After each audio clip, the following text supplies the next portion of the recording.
Every 2 seconds, someone somewhere needs blood. It's a resource that carries the gift of life, yet cannot be manufactured or harvested. It can only come from generous donors like you and me. Today we'll explore the incredible journeys of those who donate, the grateful hearts of recipients, and the miraculous science that makes it all possible. We'll hear from an expert and learn how each pint donated can save up to 3 lives. So stay with us as we unfold the chapters of courage, hope, and humanity, because when it comes to giving blood, every drop tells a story. Today again on Canvas, the Niger-Delta Roundtable, we're discussing the life-saving power of blood donation, and my guest is Dr. Funmi Daramola. Dr. Funmi Daramola is a primary care public health occupational health physician with board certification in lifestyle medicine. She's currently the Health Manager, General Practice Services with SPDC. Dr. Funmi Daramola, hello, and you're welcome to Canvas, the Niger-Delta Roundtable. Thank you, Dio. Thanks for having me here. Right, let's get right to it then. What does it mean to donate blood? That's an interesting question, but I'm not going to start like you are probably expecting me, but I'd like us to take a few steps back. Donating blood starts from an individual that is empowered with information, that also has some altruistic behaviors, that wants to do good without having any hidden agenda. The focus is on voluntary, non-remunerated donors, and that's the person that understands the life-giving power of blood, just like you've rightly said. And this person decides to seek out information about where to donate blood in their local community. Now, each state, and I'm sure of River State, they all have their state blood transfusion service, and that is where voluntary donors can go. So you get up, you decide that you want to be a blood donor. And I'd like to say at this point that blood saves life, but it is safe blood that saves life. So what blood donation means is that you go to the designated center and you are taken through a process. The first process starts from you being welcomed because you are doing something great and marvelous, and we don't have enough people doing what you've decided to do. So you are welcome, and you go through a series of processes. Your blood, your vital signs, of course, you have to do some biodata, your height, weight, your name, of course, gender, and then you have a simple blood check to find out if you have enough blood, if your blood level is adequate. Because in as much as there's focus on the numerous people that need blood for survival, the person that has come to donate, their health is also very important. If they don't have enough, you don't ask them to donate, but rather they get counseled on what they need to do to improve their blood status, and they're asked to come back, and hopefully they will. So you go there, let's assume that your blood is adequate. So you get that simple blood check, and then you get your blood pressure measured, you get your temperature, you get your pulse, you get to fill a questionnaire, and that questionnaire is asking you a few questions. Some of those questions include what kind of a lifestyle you are living.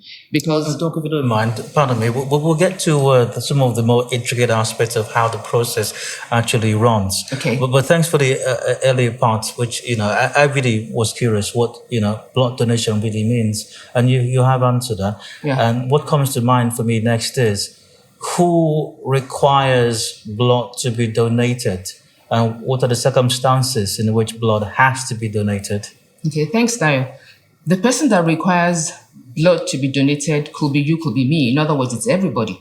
It's everybody. But usually, people that are in the vulnerable age group, maybe children that have malnutrition or one condition or the other, pregnant women who've lost a lot of blood in the process of childbirth, or even that do not have enough, they don't have adequate blood supply while in the process of the pregnancy. You have sickle cell anemia, they usually require a lot of blood. And then some cancers, malignancies, especially the blood cancers, you have the leukemias, they need blood. And generally anybody that is undergoing treatment for cancer, they can also need blood.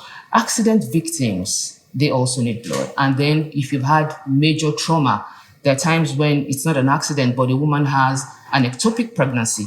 That's a pregnancy in the wrong place, not in the uterus. They also require a lot of blood. So it could be anybody.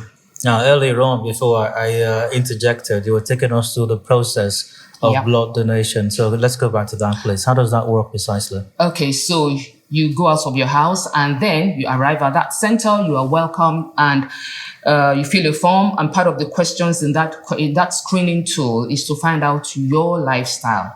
Because if you have a risky, what the medical community will term a risky lifestyle, like if you're an injection drug user, if you are a commercial sex worker or you patronize commercial sex workers, you may not be eligible to donate, because recall I mentioned earlier that it is safe blood that saves life.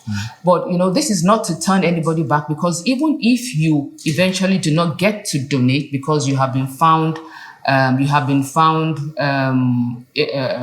ineligible, you still get to have a mini blood check, because your blood is checked for hepatitis A, hepatitis B, hepatitis C, HIV, and syphilis.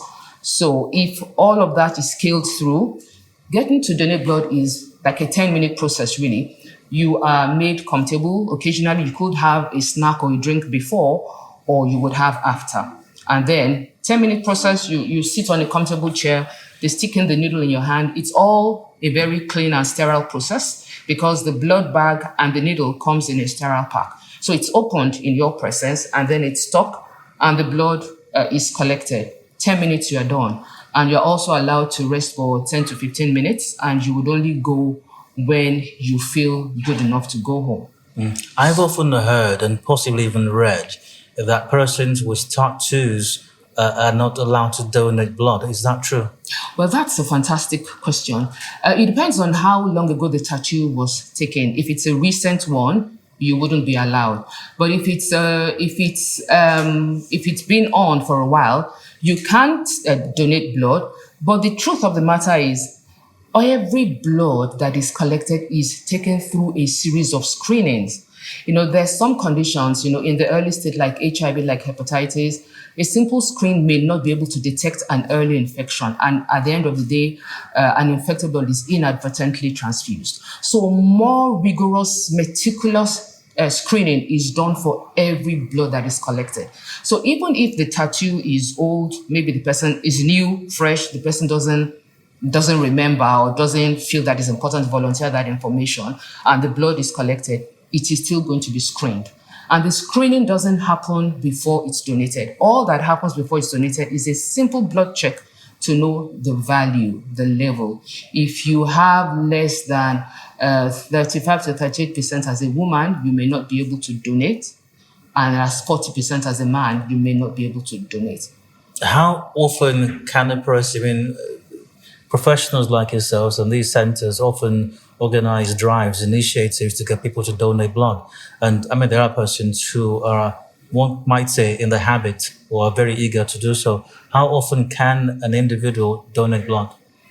An individual can donate blood 4 times a year. 4 times a year.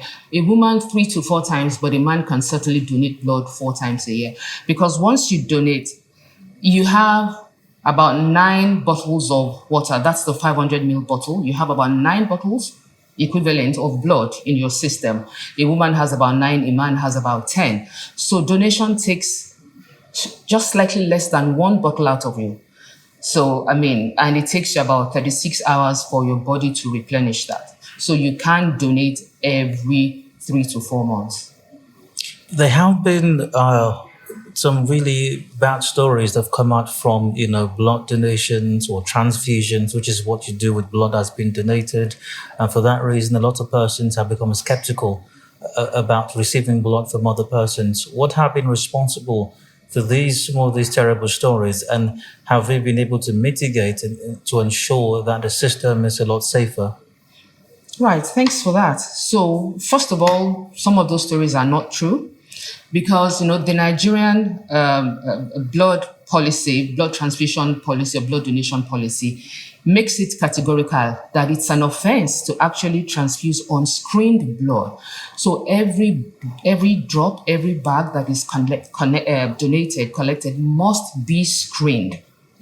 So it is true that there can be blood transfusion reactions, yes, and that is why the blood goes through a lot of screening to be sure that you are transfusing the correct blood type, that the recipient and the donor have matching blood types. But in places where it doesn't happen, there can be terrible blood transfusion reactions. But if you get blood from recognized places, the teaching hospitals, the state hospitals, the federal medical centers, some private hospitals as well, not some roadside setup, you are likely to be safe. Now, blood is seen as a very precious substance, and possibly, I suppose it is, by many persons. And some might even say, like fingerprints, this is a perception, could be right or wrong, but it's unique to individuals. Is that the case? Is it as unique as a person's fingerprint? And if I take on, or if I have transfused someone else's blood, does it alter my being or who I am in any way? That's a very interesting question. So while blood is specific, unique, it is not like your fingerprints. So there are about 8 different blood groups. There's broadly, you categorize the blood types into 2. That's the ABO and the resource. So the ABO is just like ABO. So you could either have blood type A or B, AB or O. And then when it now comes to the resource, it's either negative or positive. So you could be A positive, A negative, B positive, B negative, and so on until the 8 classifications I'm referring to are complete. So if you have O negative, you are the universal donor. Everybody, you are a match for everybody. You are a match for everybody. But remember that blood is actually changed every 120 days. So new blood cells are being formed all the time. So the person, if you get transfused with a matching blood, it's not going to alter your genetic code in any way. It's just going to serve the purpose of giving you life. Now, earlier on, you described the process of blood donation. Now, how about the recipient? Is there a process that they are taken through? I know you described a while ago, even accident victims. In that scenario, I don't think that we're going to wait for the accident victim's permission because they might be in a situation where they're unable to give consent. But in scenarios where the victim or the person who requires the transfusion is not in that situation or can have a conversation, is there a process that they go through? Or even when it's an accident victim, is there a process they go through to receive blood? Right. So if it's an accident victim that is unconscious, is not able to make a judgment call at that time, you don't even have the time to check their blood type. O negative is the safest you can give because that's the universal donor. Everybody can take O negative blood. However, if it's not a dire situation, like some anemia, you do need to ask for an approval. You need to ask for consent, and so the person may give or may not give. But usually, they are taken through a process of detailed explanation as to why they need a blood transfusion, how much they're going to need, over what period of time, the expected blood transfusion reactions. Just, you still need to tell people, and the implications of not receiving the blood. Some people want to think about it. Some people decide against it. Yeah. Now, considering how critical and how crucial this is, I mean, you described a while ago when I asked the process of donation and even right now the process of receiving as well. Correct me if I'm wrong, is it overboard to say that it's crucial to sustaining life on earth as we know it, blood donation, that is? I'm looking for a stronger word than crucial. That's how important it is. And I would wish that at the end of this podcast that everybody would have blood donation front and center in everything they do. It is crucial, because you really can't manufacture it. If you need blood, you need blood. There are times when you could build up blood with good nutrition, but it depends on what the cause of the anemia is. And there are times when you can use some other blood substitutes, but it's not in every case. So usually when you do need, you do need. Speaking of blood substitutes and what can be donated and given to someone else, besides blood itself, are there other components? Are there other substitutes that are donated and given to recipients as required? Fantastic. I guess you are referring to blood and blood products. So every bag that is taken every single unit can actually save 3 lives, because once the blood, part of the processing of the blood is separation into the components. One of the components is red blood cells, which takes about 44 to 45%. And then you have the plasma, which is about 54 to 55%. And then you have a thin layer. So you can just visualize there's red blood at the bottom. There's a colorless layer, which contains white cells and platelets. And then the 54 or 55% contains plasma. All of these 3 components are required by in different situations. So a single bag of blood can save 3 lives. Kind of sounds like the byproducts of crude oil. Only it's more precious. Oh, fantastic. Now, once again, considering how I used the word crucial a while ago, you think it's even more significant than that. What has been our reaction or our response generally as a society, the Nigerian society, and even here in the Niger-Delta to the concept of blood donation? That's a big problem, isn't it? Because Nigeria as a nation, there's a shortfall of about 77%, meaning Nigeria gets just about 23 or 24% of its blood supply from voluntary donors. 23%. And that amounts to like 500,000 bags annually from voluntary donors. So there's still a lot of work to be done in breaking down the walls of the walls of ignorance and the myths surrounding blood donation and blood transfusion. So there isn't enough. There's a shortfall. And what you describe right now, is it descriptive of for the situation within the Niger-Delta as well? I'm looking at Nigeria as a whole.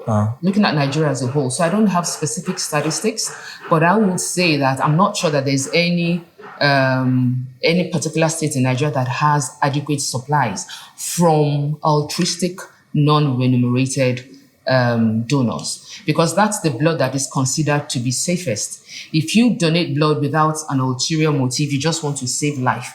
You want to make a mother, a pregnant woman, come out of pregnancy, labor safe. You want to make accident victims survive, give them a chance at life. Your blood is usually safer than the person that is doing it for commercial means. Now, two terms you employed now, which I'd like to explore further, is myths, and you said non-remuneration. Yes. We'll come to myths in a moment. But non-remuneration means that, or implies that there is remunerated blood donation as well. In other words, people commercializing it, I suppose. That's true. Now, is that allowed? And even if so, why is it not considered safe? Right. 2 questions you've asked me. The first is it allowed to pay? Blood is an essential commodity. And like I just told you, there's a shortfall. So if it's needed and the person that wants to give wants to be paid, they would have to be directed somewhere else. They won't be taken. This doesn't happen in the state blood transfusion service. It doesn't happen there because everybody that goes there is voluntary. But I mean, I'm not sure, maybe private hospitals, but ever since we were in training schools, we know that there are commercial blood donors. They exist. So it could be a back channel thing, but it does exist. We've got to be factual. So that's the first question. What's the second question? Well, you more or less answered both, as a matter of fact. Now, myths. Yeah. I've heard it all, but I'm sure you've heard a lot more than I've heard. There are those who believe that blood should not be donated for a number of religious reasons, cultural reasons, a number of other reasons. What are some of these misgivings that people have regarding blood donation or conceptions they have about it that are simply mythological? Some people think that you've got to be big, tall, bulky for you to donate because they equate your body size to the blood volume. Whether you are slim, you are plump, you are chubby, your blood volume remains the same. It's about 4.5 liters for a woman and about 5.3 for a man. And that was why I equated it to 9 bottles of water for a woman and 500 mils in 9 places and 10 places. So they think that they're too slim to donate. Yeah. Obviously, that means that then they don't have enough. I'm trying to remember some of the other myths that are so prevalent, and they're just generally the fact that for you to donate blood, your blood is going to be tested, and that hospitals find what is not in your blood. I hope you understand that. Could you elaborate? There's a general fear. There's still a fear among some people of coming to the hospital. They would rather go to a chemist or a pharmacy rather than go to a proper hospital, because what you didn't take to the hospital, they'll find in you. Oh yes, now you understand. Okay. So they don't want to go through that process. What you don't know doesn't kill you. Correct. Ignorance is bliss, but not all the time. Okay. How about those who are convinced for religious reasons as well that blood should not be donated or received for that matter? In your experience, how do you handle that? People that think blood should not be received or even given in the first place. Oh, for the ones that think that blood shouldn't be given, you really can't. The only thing you can do is to continue to have advocacy, empowerment sessions like this, and to continue to educate them that there's no reason why blood should not be given. So if you don't give blood and blood is needed, so what do you do? What do you give? You can't give water in place of blood. And like you rightly mentioned, you can't give crude oil in place of blood. You have to give blood when blood is needed. So for the people that don't think it should be given, they need to be educated. They need to be empowered with that knowledge. And for people that don't think they should receive blood, there's some religious sects who don't think so. It's usually quite challenging to deal with them, but we do have a way of, managing them in the hospitals. They get a lot of education. And then if they still refuse, different sets of people come to talk to them about the fact that it's blood that is needed to correct this situation. Without blood, there could be loss of life.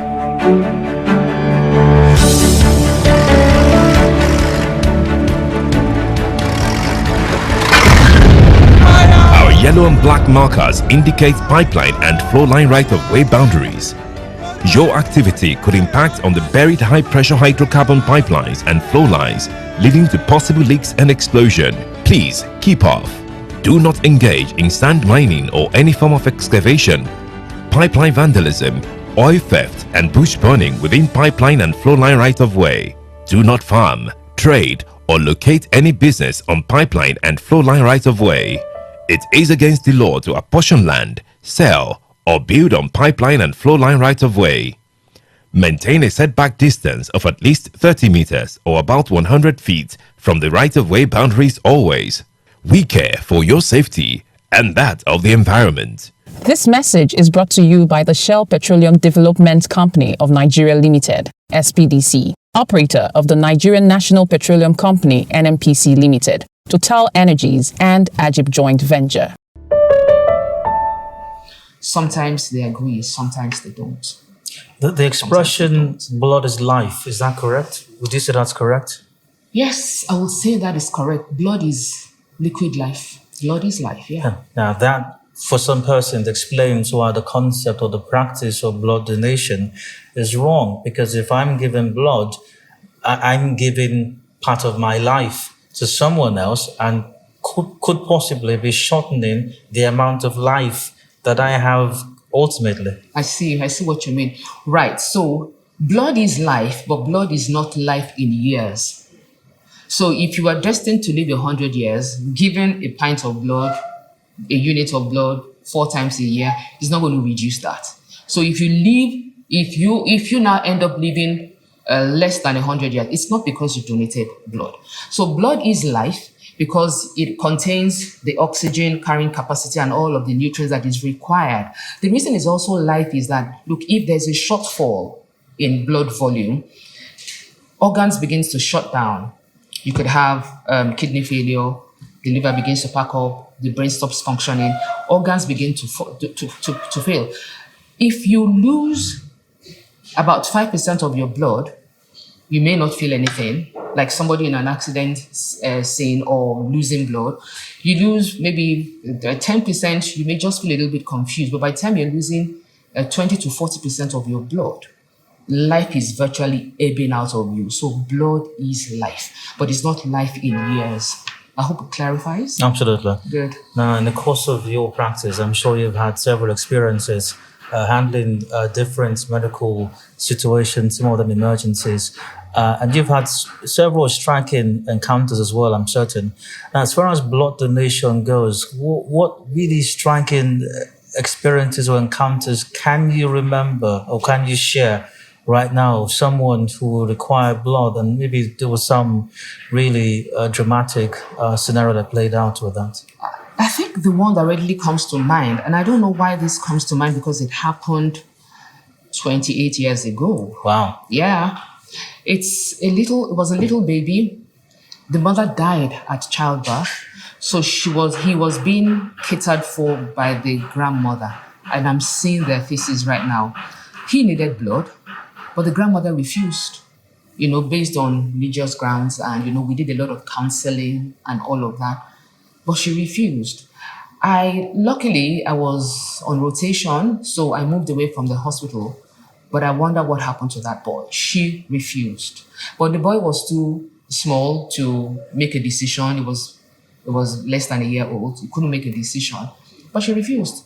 So I don't know what happened to him, but I've seen people that died because their relatives refused to allow them to have a transfusion. I've seen it. Lives wasting. There are things that you want to forget because it brings back bad memories. These people refusing blood transfusion is part of that. So when it comes to anything dramatic with blood donation, nothing really. Nothing really. Even though I think there was once that a donor actually collapsed. Not because they had a shortage, because I told you that a finger prick is done. I think he saw it's a communal blood donation drive. So he saw the blood that was being collected from the person on the other couch. And it's quite a significant sized tube and needle. And I think that experience of looking at it just kind of, freaked him out. And he collapsed on his chair, just swooned on his chair. It wasn't an emergency. We understood what happened, but that's about the only dramatic thing. Usually it's calm donating blood. It's a calm affair. In 10 minutes, you're done. 10 minutes? Yeah, you're done. And how much blood can you take in 10 minutes? 450 mils. Is that what you refer to as a pint? Yes. A pint, a unit, a bag. That's it. All right. Now, safe practices. Yes. What are safe practices? When it comes to blood donation, to ensure that, because you said a while ago, it's not enough to collect blood; it's safe blood that saves lives. Yes. I remember that. Safe blood saves lives. So, how do we ensure that the blood is safe, even from before collection till even after collection, or is it used immediately it's collected? Oh no, blood can be stored for a month or more. But it's better before it begins to degrade. It's better to use it within 2 weeks of collection. So once it is collected, it's got to be securely labeled with a very big label, with biodata and all of that. And then it's also kept cool in the cold chain. The cold chain mustn't be broken before it's taken to the lab where series of tests are going to be performed. I said that safe blood saves life. But the person whose blood is unsafe, his own life gets saved. I'd explain that. If you're an altruistic person, you want to donate blood, and they take a finger prick, they find out that, okay, your PCV is 43%, good to go. You get on the couch, you donate. But on getting the blood to the lab, to the laboratory, you are screened. That same blood is screened for HIV, hepatitis B, hepatitis C, and syphilis. And somebody turns out positive for all four. The blood is discarded because it's not safe to use, but the person gets a message that there's a need for you to come and see the doctor, So everybody gets a message, whether your blood is used or not. But the person but you now get more details that there's a need for you to follow up to see the doctor. So even though your blood wasn't used for somebody else, the benefits you get, getting a mini health check is life-saving for you, because all of these things are manageable if they are caught early. They are chronic conditions, but they don't shorten your life if it is caught early and is managed appropriately. Yeah. So what we do to ensure that blood is safe, that's where my laboratory, laboratory scientist colleagues will come into play. They have to test every pint of blood. They buy test kits for hepatitis, all those 4 things that I said. They are tested differently. And that's, so that takes a little bit out of the blood. So it means that what is collected from you is not what is actually eventually transfused, because you have to take a bit out to run some tests on it. So apart from the safe labeling, they do the testing, they keep it cool. And when it is time for the blood to be used, it's also cross-matched to be sure that this blood that is type O is being given appropriately. So those are the safe things that are done. Now, sadly, you mentioned a while ago, and I think realistically anyway, that unfortunately some persons lose their lives because blood transfusion is denied. Correct. And in some cases... It's rejected. Rejected. Yes. Okay. In some cases, you can have a conversation with the person who's to receive it, as in the example of a baby you gave a while ago. But you also described how that in some other scenarios, the person's out of age, but you're able to have that conversation with them, maybe because they're unconscious or they're not in a state to give consent. And then relatives or other persons who are there do not give their consent as well. So let's talk about consent. Is it required? So you're on call, maybe in the emergency ward or something, and then you have this person who's brought in, maybe an accident victim, and then the person requires blood. The person is not in a position to give consent because they're unconscious or they're simply not in a state to give consent. Now, do we have to wait until family member shows up or somebody who is in a position to give consent? How long do we have to wait for? If the person shows up or comes in or presents with the patient, must we get consent? Because we know that denying this person the transfusion of the blood will lead to their death. How does that play out exactly? Interesting question. Now, so I must declare that I haven't practiced with the government for 15 years now, so I may not be speaking what obtains there. But in the past, when you had accident victims, many of them would come in. They would just be brought in by the personnel, maybe the government security agencies. They would be brought in. And I remember quite clearly that whenever we opened folders, in those days it was still paper folders, the first name will be unknown, the second name will be unknown because we didn't know them. So you're not going to be waiting for consent. Because there are times when the blood loss is so acute, maybe they have ruptured bowels, ruptured intestines, and ruptured liver. You are not going to be waiting around. You are going to be rather pursuing O negative blood to transfuse because you know that is the universal donor. That's what you're going to be looking at. So when the person now comes round or relatives come round and they now don't want a transfusion, that's going to be a different conversation. They don't want further transfusions. That's a different conversation. But we are trained to save lives, especially when this person is unconscious and it's in a dire emergency. You give a safe blood. So I asked earlier on about some remarkable experience you've had with blood donation or blood transfusion. You described that experience with the baby about 20-something years ago. Yeah. Do you recall any experience or encounter when blood was actually given and it led to saving your patient's life? Oh, yes, certainly. I mean, it's like, even as the transfusion is going on, you see a remarkable difference in the person because you see blood contains the oxygen carrying capacity. It also contains nutrients, so passing the blood as it's dropping, you virtually see the person coming back to life. So it always makes a difference what it is. Once it is appropriately, the appropriate dosage has been given. And that's why it's important to separate blood into the 3 components because usually people don't need all of it. One individual may not need because it could lead to blood transfusion overload. That's too much blood circulating and now lead to complications. So, but if it is appropriately dosed, you see the person coming back to life. You see the fingers, the finger bed turning pink. They are white initially when the person needs blood. When you look at the conjunctiva, you see that it's turning pink as well. and even the tongue begins to turn pink, and the person begins to. I mentioned earlier that by the time you're losing 20 to 40% of your blood, people begin to get confused and then they can go unconscious. So the confused person now begins to talk more rationally. You can see the life-saving impact of the blood being donated almost immediately. It always works. But can you recount any one particular experience? Oh, yes, I can. Actually, I did donate for the person. There are times when you have a patient on the ward. She was pregnant, but she had had so many episodes of bleeding. And I remember this day was in December.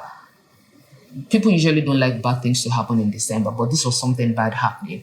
She was bleeding so much that they put her on a bedpan, and huge, massive clots of blood were coming out. That was 29 years ago. I don't know why I'm remembering those things that happened. Maybe they are the most significant. The woman made it. The boy made it, because I still know the two of them. So there are times when you form lasting relationships with the patient that has stayed so long on the ward. So she had lost a series of pregnancies, and this was this one that had become quite mature, but she was losing blood. So I did donate. She made it. Oh, it's wonderful. I imagine it is, and for you who were there with your training and being able to save people's lives, and with this particular experience, I'm sure it meant a lot for you. It did, certainly did. Now, how about for those who donate this blood, especially those who do it not for non-commercial purposes? Is there any, now once again for you, in that scenario, you're seeing the patient coming back to life real time right before your eyes. So I'm sure there is some feeling of exhilaration and joy and satisfaction that comes from doing that. Yes. But how about those who actually donate the blood? And remember, this is the 20th year anniversary of, World Blood Donor Day. Yeah. Besides celebrating and thanking the donors worldwide in Nigeria and the Niger-Delta here as well, do they feel any satisfaction, any joy? Is there any connection with the people that they give the blood to? Because they may not be there experiencing what you're witnessing. Yeah. It's I think basically what happens now is the sense of joy, knowing that this pint of blood that I'm given today can save 3 lives, can give a mother a chance to be the mother to her newborn baby, can give the patient going through cancer care some other chance at life.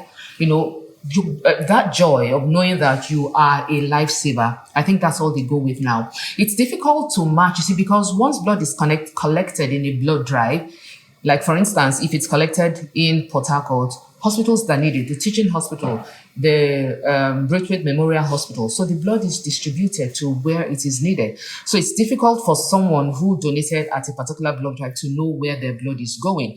But I do think that it would be good to,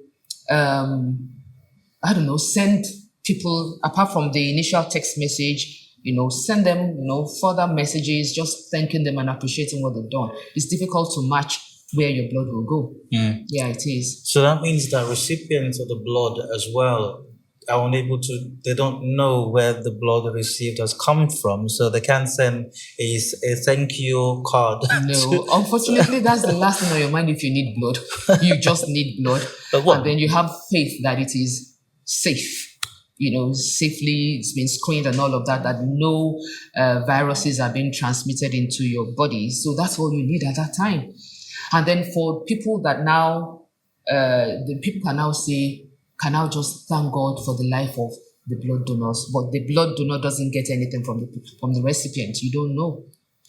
Except it's a family replacement donor. And then there are times when you have a patient on the ward, patient needs blood. They can't ask you to donate to replace the stores in the blood bank, not that you're donating for your patient, for your family, because your blood groups could even be different anyway. So we need to up the amount of blood donations that we have. You described this at the start of this conversation, how we just don't have enough of that, and we need to do a lot more. So Yes. how do we do that? How do we get people to donate blood? How do we get to ramp up our blood supply to ensure that we can save more lives? Yeah, so one of the ways is what we are doing now. But I would really wish that it wasn't limited to World Blood Donor Day, which comes up just once a year.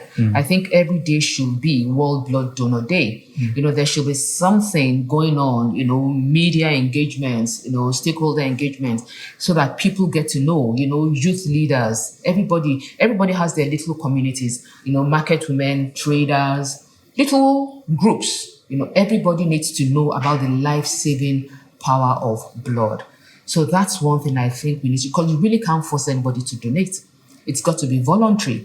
And how do I do something voluntary? Is when I have a deep understanding of what it is, that it causes no harm to me, that it's extremely beneficial to me. Like I told you before, it's not every blood that gets used. If my blood isn't found safe, I still get a feedback, and then I know how to take care of myself.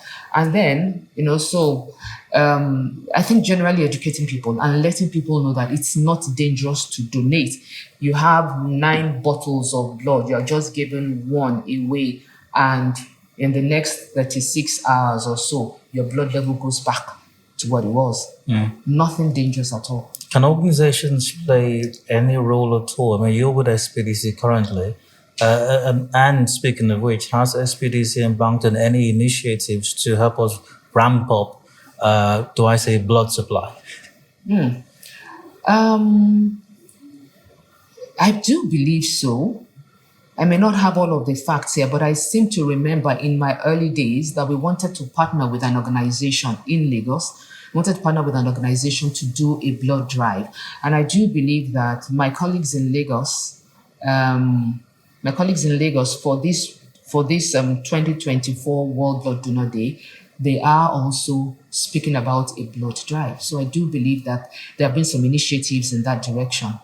I think it's very important. I mean, and our conversation thus far has stated that very clearly. Can't overemphasize the importance of blood, or even blood donation for that matter. It might not be overreaching if I say we need to do all that we can to ensure that we get as much blood supply as we possibly can.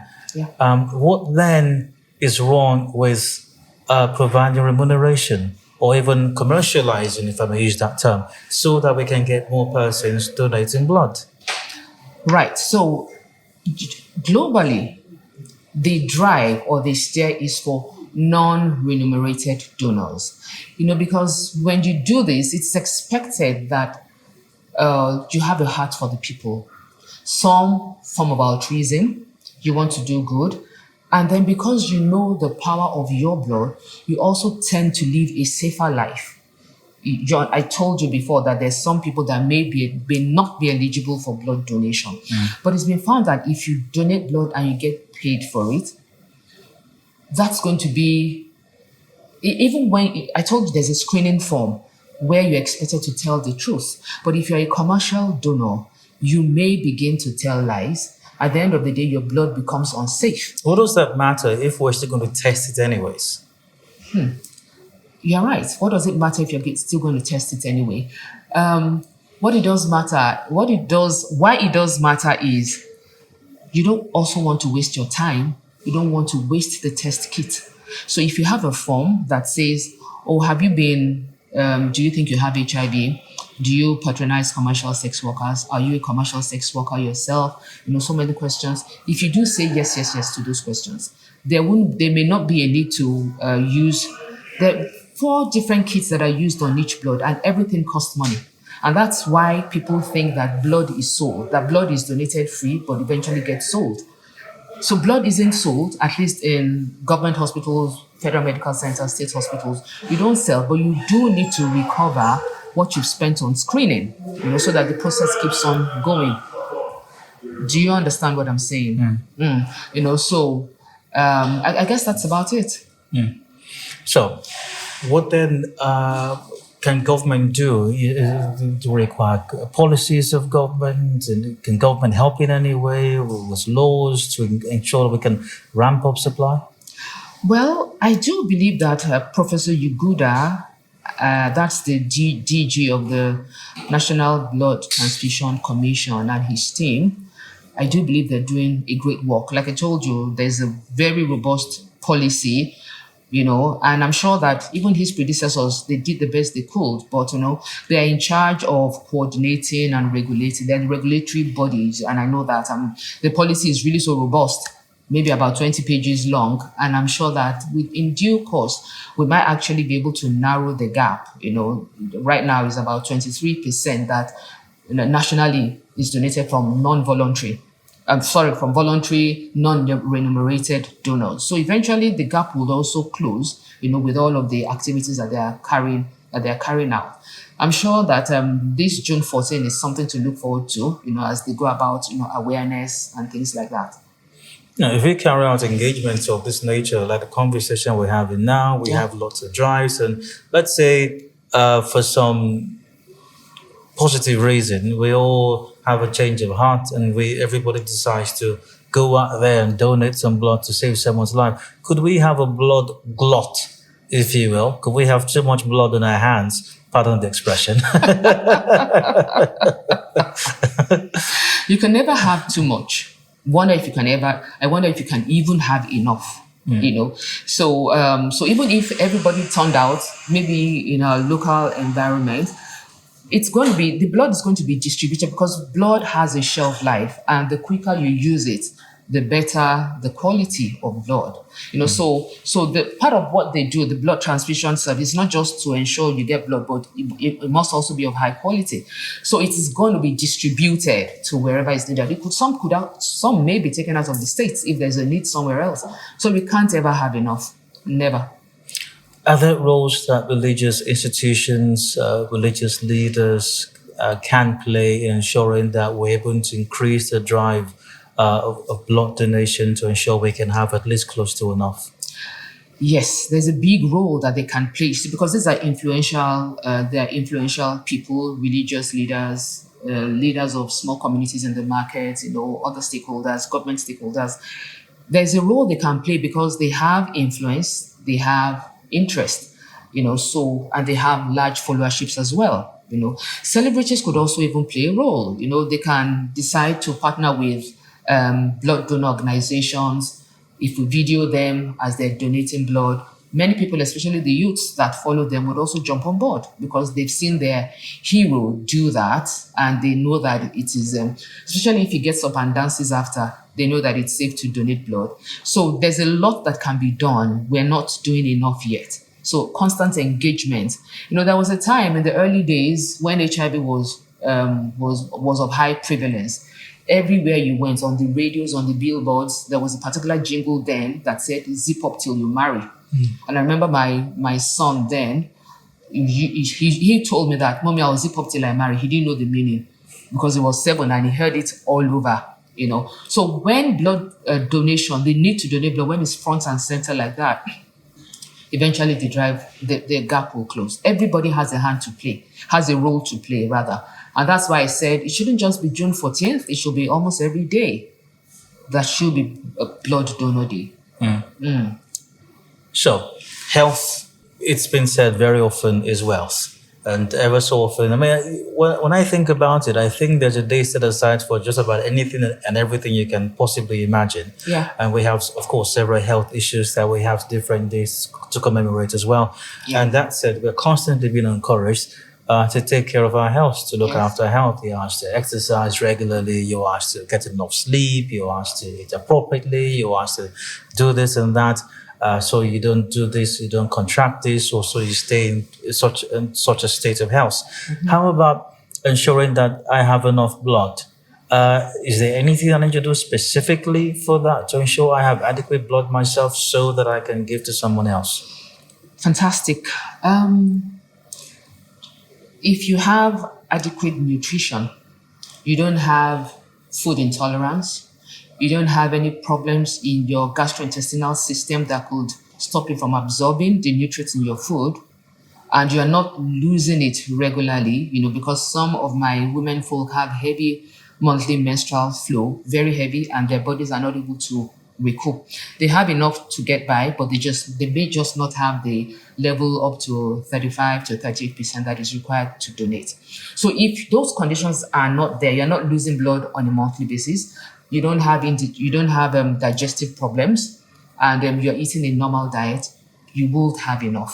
You really don't need to do anything about it. You don't need to pay, you don't need to worry about I don't it. need supplements. No, we prefer you to have your nutrients, your vitamins, your minerals from the vegetables, from the fruits. And Niger-Delta is blessed with an abundance. There's some vegetables and fruits I've seen here that I never saw before in my life before coming here. So there's an abundance. And even though we shy away from eating red meat now, red meat also contains a lot of iron, and that's what you need. So fruits and vegetables that are rich in iron, leafy vegetables, whatever name it's called, spinach, kale, broccoli, whatever local names we call them, they're all rich in iron. So if your diet is balanced, and a balanced diet means having about 50% of fruits and vegetables as part of your diet, you will have adequate. And you mentioned women just a while ago, especially women, of course, all women ideally, I suppose, have a monthly cycle. And there are those who are of the opinion that for that reason, women should not donate blood because they lose some amount statutorily, if I may use that term, monthly. So is it safe for women to donate blood? As a matter of fact, even if you're on menstrual flow, your monthly period, you can donate blood. The reason I mentioned that was because some women lose more than normal. Maybe there's some existing conditions like fibroids, adenomyosis, some other conditions that could make them lose more blood than expected. And then some women also have shortened periods. In other words, they bleed 2 times a month. So while the body is recuperating, it loses blood again. So those are the women that may not be able to. But if you have normal flow, you can donate even while on your flow. Remember, I said that you're going to get a pinprick test to know your PCV. Yeah. Now, I remember this now. I was going to ask you earlier. You did, of course, earlier on, explain that you have different blood types, and you explain how those blood types come to be different. Besides having the different ones lettered, you also have them differ by races as well. Is that the correct pronunciation? Plus and minus? Exactly. Correct. And so, there needs to be a match. I need to get a match with somebody else to be able to get their blood. However, are family members automatic matching blood types and donors? No, they're not family members. But maybe you should explain what you mean by family members. Immediate family members. Nuclear family members. Nuclear family, right. So they're not automatic donors. You see, because you could have a negative mother, A negative, B negative, AB negative mother, who married a negative woman married a positive man, and the children may all be positive. In that case, the mother cannot donate to any of the children, but the father can. But basically, when people go to donate blood, they're not particularly, for regular donors, they're not particularly interested in the blood going to their relatives, but they're just interested in ensuring that there's a constant and a safe supply of blood in the system. So it's not necessarily, even when I did donate for my friend, I'm not sure that it was my blood that was given to her, but I needed to donate to replace all that was being taken out of the blood bank, So she was consuming quite a lot. So there was some reluctance to keep on giving just one person. That was why I had to donate. So I don't think it was mine that was given to her. So you don't necessarily, so usually when people go to donate, they're not particularly saying that this has to go to my relative, no. And they're not an automatic match. Okay, you said earlier, and that has been at the heart of our conversation as well, which I believe is a reason we have World Blood Donor Day, we have the drives that we have globally, Nigeria and the Niger-Delta as well. We simply do not have enough. However, is all blood that's donated eventually used? Because you also mentioned that, and these are my words now, it's got a shelf life. Yes. We can't collect blood and save it or store it indefinitely. Yes. After a while, maybe this might not be the right term, expires, I don't know, possibly. So is all blood that's collected used? I would say yes. And the reason I would say yes is because, you see, you don't gain anything by being self-issued blood. So when you do a blood drive, you're able to harvest 50 bags of blood. It's distributed between hospitals. And I would expect that, the laboratory specialist would also, because, shelf life is labeled. It's always a very big label on blood bags so that you don't miss anything. It's also labeled. So once you know that it's actually nearing expiration, you should also call your colleagues that we still have a few bags of blood of this type. Would you be needing it? So I would say that most blood is used. But indeed, when there is a drive, it's usually about 5% of that blood that is discarded, that is found unsafe to use. So meaning that it's not even everything that you collect during the blood drive that you're going to use. So it just stands to reason that you would call on other sister organizations that there's some blood, and then you distribute. No, since most of the blood, if not all, that we have collected or in blood banks or stored wherever they're stored, were collected without having to pay anyone for it. They were given freely. There have been reports that people who need blood sometimes, maybe not very often, have also been asked to pay, to buy blood, as it were. Should people do that if they're asked to pay for it? Yeah, Dario, the problem is anytime you exchange money for something, it looks as if you bought it. But blood is not sold, blood is not bought in the government establishments. I'm not sure about what happens in the private organizations, I'm not sure. But, like I told you, there's a cost to the blood bag, there's a cost to the storage, there's a cost to the screening for all those 4 things and even more. So all of these things, and then there's also a cost to the cross-matching to be sure that this blood matches this recipient. You need to take that person's blood and also match with the blood that you have in the bag. So there's cost about 6 or 7 different costs, and that is what is being paid for. So it's like a service charge. It's not the cost of the blood. Dr. Funmi, Daramola, do you have any closing remarks? Yes, I do. As a matter of fact, I want to encourage you to donate blood. I want to ask if you've ever donated, but don't answer that question now. But I want to encourage all of the listeners, please make your way to your local community and ask questions about where you can and our viewers. Donate. I'm sorry? And our viewers. Yeah, please. Yeah, that they should make their way to either the teaching hospital, the Federal Medical Center. They will get the appropriate advice about where to go to do this blood donation. It's safe, it's life-saving, it's important that everybody participates in it. You can donate 4 times a year, and even if you don't want to donate 4 times a year, twice a year, just think of it as a life-saving activity done twice a year. And I tell you, how do you feel after you are done donating blood? You feel extremely good. You feel extremely satisfied that you've done something good for that day or even for that entire quarter until it's time to donate again. Can you walk into any medical facility or the specific places? I would, for Port Harcourt, I would advise going to the military hospital. But I'm sure if people make their way to the UPTH and the RSUTH, they would also get advice about where to go if those places are not designated. Dr. Funmi Daramola, thank you very much for your time. It's been a pleasure having you here. Thank you, Dario. It's been very nice being here. And thank you as well for joining the conversation on this edition of Canvas in Niger-Delta Roundtable. June 14 is World Blood Donor Day. As my guest has mentioned, go out, donate blood. It's good for you, by the way, and definitely is good for that person who will be the recipient of the blood that you have donated as well. It's safe, it's simple, it takes nothing away from you. Well, maybe some blood for just a bit, and you're going to get it back anyway. So ultimately, you've lost absolutely nothing. Rather, you've gained by saving some other person's life.